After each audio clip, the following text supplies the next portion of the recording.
ములుగు జిల్లాను తొలగిస్తున్నారని జరుగుతోన్న ప్రచారాన్ని విశ్వసించవద్దని మంత్రి సీతక్క తెలిపారు. పలు యూట్యూబ్ ఛానళ్ల ద్వారా జిల్లాపై తప్పుడు ప్రచారాలు జరుగుతున్నాయని ఆవేదన వ్యక్తం చేశారు. ప్రభుత్వంపై కాంగ్రెస్ పార్టీపై బురద జల్లేందుకు ఈ విధంగా ప్రచారాలు చేస్తున్నారని ఆగ్రహం వ్యక్తం చేశారు. జిల్లా ప్రజలు ఆందోళన చెందాల్సిన అవసరం లేదని స్పష్టం చేశారు. ములుగు జిల్లా అభివృద్ధిపై ఎలాంటి అనుమానాలు అవసరం లేదని ఆమె తెలిపారు. జిల్లా ప్రజలకు ఆనాడు జిల్లా కోసం పోరాడినటువంటి ప్రజాప్రతినిధులకు వివిధ రాజకీయ పార్టీల నాయకులకు అందరికీ కూడా పేరు పేరున హృదయపూర్వక నమస్కారాలు. ఈ మధ్య కాలంలో కొంతమంది యూట్యూబ్ ఛానల్స్ గాని వ్యక్తులు గాని వ్యవస్థలు గాని పనిగట్టుకొని మరి అధికార పార్టీ మీద లేదా గవర్నమెంట్ మీద పదే పదే తప్పుడు ప్రచారం ఆడ దేని గురించి ఆలోచన చేసినా ఇంకో దాని గురించి వక్రీకరించి చేస్తా ఉన్నారు. ముఖ్యమంత్రి గారు స్పష్టంగా చెప్పడం జరిగింది. ఏ జిల్లా తీసేయడం అని కాదు, ఏ జిల్లా ఇబ్బంది అని కాదు. ఒక్కొక్క జిల్లాలో ఉండేటువంటి నియోజకవర్గాన్ని మరి 4-5 జిల్లాలుగా గత ప్రభుత్వం మార్చింది. ఇవాళ ములుగు నియోజకవర్గం చూస్తే జిల్లా ఇచ్చినందుకు సంతోషం. అనేక పోరాటాలు మొదటి దశలోనే రావాల్సిన జిల్లా లాస్ట్ లో వచ్చారు. అది కూడా చాలా పోరాటాలు చేయడం జరిగింది. చాలా మంది వ్యక్తులు, చాలా మంది అభిమానులు, సంఘాలు, జేఏసీలు ఏర్పడి మరి ఇవన్నీ కూడా చేయడం జరిగింది. ఈ క్రమంలో స్వర్గీయ నెలలకు పోలీస్ ఏమో మరి ములుగైతుంది, వెంకటాపురం అవుతుంది, ఎస్పీ గారేమో ములుగైతున్నారు. అంటే ఒక అడ్మినిస్ట్రేషన్ విషయంలో ఎంత గడిబడి ఉంది. ఎమ్మెల్యే ఎంపీకేమో ములుగు సైడ్ ఓట్లయితే ఎంపీపీ జెడ్పీటీసీకేమో భూపాలపల్లికి వేస్తున్నారు. మరి కలెక్టర్ ఏమో భూపాలపల్లి అయితే మరి ఎస్పీ ఏమో వెంకటాపురం ములుగు ఎస్పీ అవుతున్నాడు, వెంకటాపురం ఎస్ఐ అవుతున్నాడు. వాళ్లకు మొన్న ఇందిరమ్మ ఇళ్ళ ఆప్షన్ వచ్చింది. అసలు ఎవరు ఎక్కడలో పెట్టాలి, ఏ జిల్లా కింద ఇవ్వాలి, ఎంత కన్ఫ్యూజన్ అవుతుంది. ఏదన్నా సంక్షేమ పథకాలు చేసుకోవాలన్నా, ఎందుకంటే ఇటు కొంచెం సొసైటీలు ఇటు ఉన్నాయి, కొన్ని అటు ఉన్నాయి. ఇదంతా ఇలాంటిదంతా కూడా సరిచేయాలి. అది కూడా మా సీఎం గారికి లేదా మాకు పలానా మండలంలో మంచి పొటెన్షియల్ ఉంది, లేకుంటే అక్కడ గొప్ప దేవుడు ఉన్నాడు, లేకుంటే అక్కడ గొప్ప ఇది ఉంది, దాన్ని తీసుకొచ్చి మా దాంట్లో కలుపుకోవాలి, లేకుంటే ఏం లేదు అటు కలపాలని కాదు. శాస్త్రీయంగా ఒక పాటు రేపు గోదావరి పుష్కరాలు కూడా ఉంటాయి. గోదావరి పుష్కరాలకు కూడా ములుగు జిల్లానే వేదిక కాబోతుంది. ఉమ్మడి వరంగల్ జిల్లాలో మరి గోదావరి ఉన్నటువంటి పరివాహక ప్రాంతం ఉన్నటువంటిది ములుగు జిల్లాలో ఉంది. కాబట్టి ముఖ్యమంత్రి గారు కూడా మేడారం అయిపోగానే మరి గోదావరి పుష్కరాల మీద కూడా స్పెషల్ ఫోకస్ పెట్టండి అని మమ్మల్ని ఆదేశించడం జరిగింది. కాబట్టి ఎవరు దయచేసి ఆందోళన చెందాల్సిన అవసరం లేదు. అనవసరంగా ఎవరు తప్పుడు వార్తల్ని క్రియేట్ చేయకండి. పోరాటాలు, త్యాగాల వల్ల ములుగు జిల్లా ఏర్పడిందని తెలిపారు. తెలంగాణలోని కాంగ్రెస్ ప్రభుత్వంపై బీఆర్ఎస్ వర్కింగ్ ప్రెసిడెంట్ కేటీఆర్ తీవ్రస్థాయిలో విరుచుకుపడ్డారు. రాష్ట్రంలో 3 జర్నలిస్టులను పోలీసులు అపహరించారని ఆరోపిస్తూ ముఖ్యమంత్రి రేవంత్ రెడ్డి పాలనలో మీడియాపై దమనకాండ కొనసాగుతోందని ధ్వజమెత్తారు. కేవలం బెయిల్ ఇవ్వదగిన సెక్షన్లు ఉన్న కేసులో బీఎన్ఎస్ సెక్షన్ 35 ప్రకారం నోటీసులు ఇస్తే సరిపోయేదానికి ఇంత దౌర్జన్యం అవసరమా అని ఆయన ప్రశ్నించారు.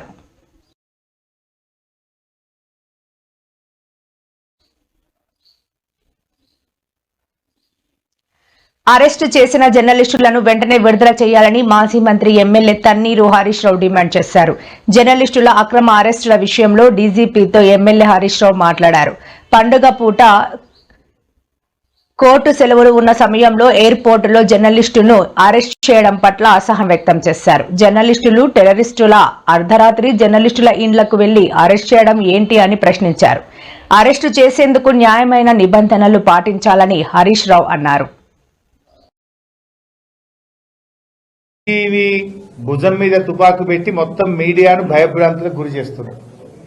అన్ని మీడియా ఛానళ్లను, మీడియా హౌజులను తన కట్టడిలోకి తీసుకోవాలని రేవంత్ రెడ్డి ప్రభుత్వం ప్రయత్నం చేస్తుంది. ఆ సజ్జనరు కాంగ్రెస్ కండువా కప్పుకో రాదాను, ఏం మాట్లాడుతున్నావు? మీ డీజీపీ నువ్వు, మీరు మీ కాకి బుక్ ఏం చెప్తున్నది? మేము చట్టాన్ని అమలు చేస్తున్నాం. మరి ఆనాడు కేటీఆర్ గారి మీద అడ్డగోలుగా మంత్రి సురేఖ మాట్లాడినాడు, నీ చట్టం ఏమైంది? ఆ రోజు కూడా బాధపడ్డది ఒక మహిళనే కదా. ఆ రోజు అడ్డమైన ఆరోపణలు చేస్తే మీరు కేసులు పెట్టకపోతే, మీ ప్రభుత్వం చర్యలు తీసుకోకపోతే కేటీఆర్ గారు ఆవిడ మీద సూట్ ఫైల్ చేసినారు. సురేఖ గారి మీద కేటీఆర్ గారు కేసు వేసినారు. ఏం కేసు అంటే మన డిఫమేషన్ సూట్ వేశారు కేటీఆర్ గారు. మరి ఆ రోజు మీ కేసు ఎందుకు పెట్టలే? ఆ రోజు నీ చట్టం నిద్రపోయిందా సజ్జనార్? ఆ రోజు కాకి బుక్ పనిచేయలేదా సజ్జనార్? ఇవాళ ఒక మహిళ మీద అయిందని తెగ బాధపడుతున్నాం. మరి ఆ రోజు కూడా ఒక మహిళనే కదా, ఒక మంచి నాయకుడు, ఈ రాష్ట్రానికి పేరు తెచ్చిన నాయకుడు కేటీఆర్ గారి మీద అడ్డగోలుగా మాట్లాడితే మరి ఆ రోజు నీ చట్టం ఏం చేసింది? చట్టం చుట్టమైంది ఆ రోజు? ఈ రోజు ఎందుకు ఇంత అర్ధరాత్రి పూట చేస్తున్నారు? నేను అడుగుతున్నా డీజీపీని, ఇగో ఇది కాంగ్రెస్ పార్టీ ఏఐసిసి నాయకుడు, కాంగ్రెస్ పార్టీ ఏఐసిసి నాయకుడు సంపత్ కుమార్ గారు నేషనల్ హైవే 44లో అందులో ఒక అరెస్ట్ చేసిన ఒక జర్నలిస్టు పరిపూర్ణానందచారి. ఈ సంఘటన జరిగినప్పుడు 3 రోజులు శబరిమలలో ఉన్నాడు. ఆయన 3 రోజులు లీవ్ లో ఉన్నాడు, శబరిమలలో ఉన్నాడు. ఈ విషయంతో సంబంధమే లేని చారిని అర్ధరాత్రిపై అరెస్ట్ చేసుకొచ్చేది. అంటే మీరు ఎంత నియంతృత్వంగా, ఎంత ఏకపక్షంగా చేస్తున్నారనడానికి ఉదాహరణ ఇది. ఏం లేదన్న, అది ఒక రిక్వెస్ట్ అన్న.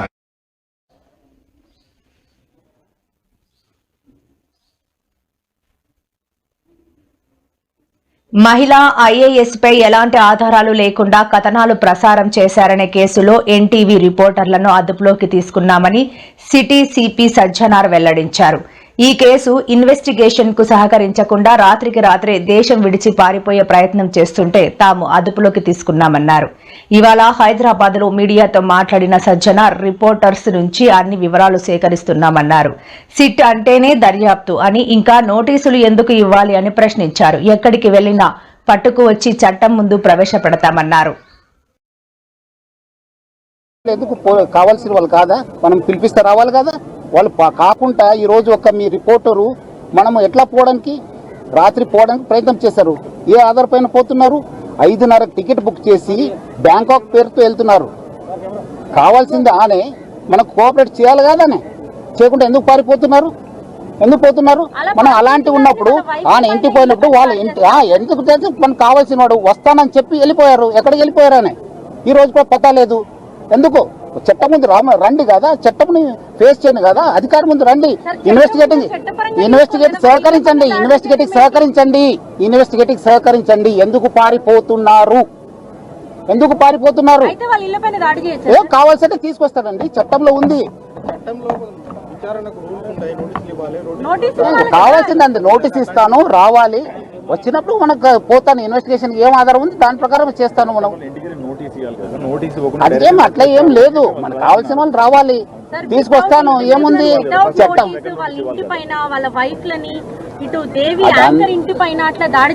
దేవి వస్తానని చెప్పి, దేవి వచ్చి అని చెప్పి ఎక్కడ పగలు కొట్టాను చెప్పండి,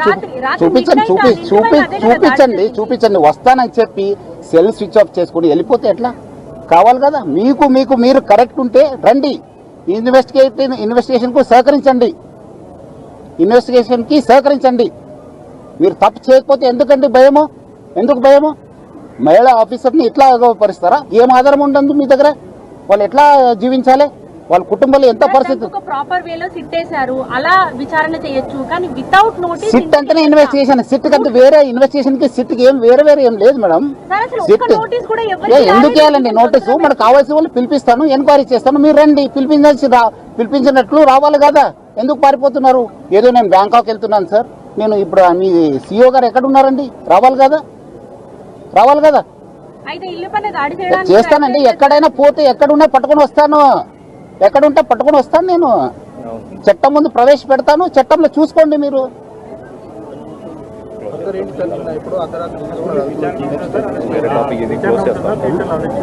ఏది చట్టం తన పని చేస్తుంది.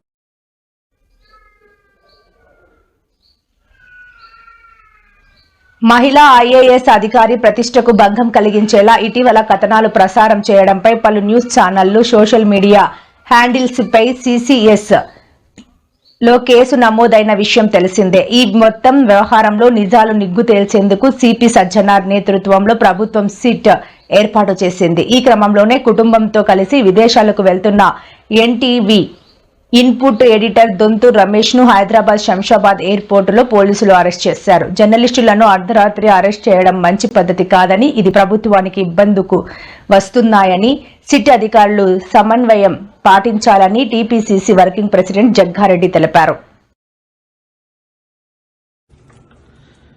మొన్న 3 రోజుల కిందట ఒక ఛానల్లో కొన్ని యూట్యూబ్ ఛానల్లో వెంకటరెడ్డి గారి అధికారులకు సంబంధించిన కొన్ని వార్తలు వచ్చినాయి. నేను మొన్న ఇలాంటి వార్తలను వేయకపోవడం మంచిదని చెప్పడం జరిగింది. నేను మళ్ళీ ఒక వీడియో రిలీజ్ చేయడానికి కారణం ఏంటంటే, సరే ఏం జరిగిందా ఏం జరగలేదని మనం పక్కకు పెడితే దీన్ని మీద కొంత నేను మీడియా ద్వారా నేను కోరుతున్న ఏంటంటే, ఇప్పుడు గవర్నమెంట్ కూడా సిట్ కమిటీ వేయడం జరిగింది. కొంతమంది జర్నలిస్టులని అరెస్ట్ చేసినట్టు కూడా వార్తలు వచ్చినాయి. రాత్రి 11-12 గంటల నుంచి కొందరు జర్నలిస్టులను అరెస్ట్ చేస్తున్నట్టు వార్తలు కూడా ఇప్పుడు బయటకు వచ్చినాయి. నేను సిట్ అధికారులకు కోరుతున్న ఏంటంటే, కొంత మీరు కూడా కొంత ఆలోచన చేయండి. దీన్ని కొంత వార్తని నేను పూర్తిగా ఖండిస్తున్నా. అలాంటి వార్తలు ఎవరు రాసినా తప్పే, కానీ మీరు ఎంక్వైరీ చేసుకోండి, పిలవండి.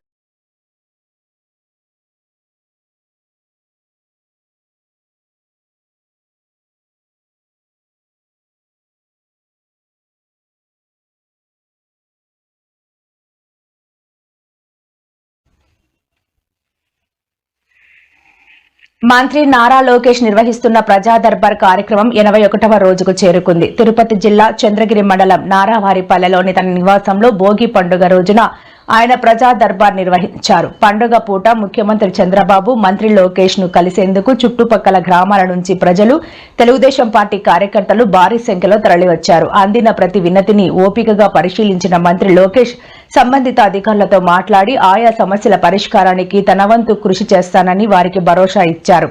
అనంతరం ప్రజలు, కార్యకర్తలతో కలిసి ఫోటోలు దిగారు.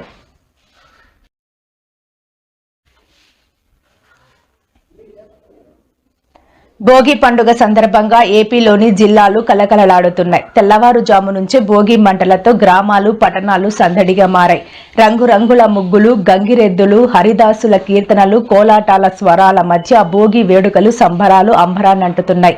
గుంటూరులో వైసీపీ నేత, మాజీ మంత్రి అంబటి రాంబాబు ఆధ్వర్యంలో భోగి వేడుకలు సాగుతున్నాయి. భోగి వేడుకల్లో నాయకులు, కార్యకర్తలతో కలిసి ఆయన పాల్గొన్నారు. మధ్యలో ఉత్సాహంగా స్టెప్పులు వేసి అందరినీ ఆనందపరిచారు.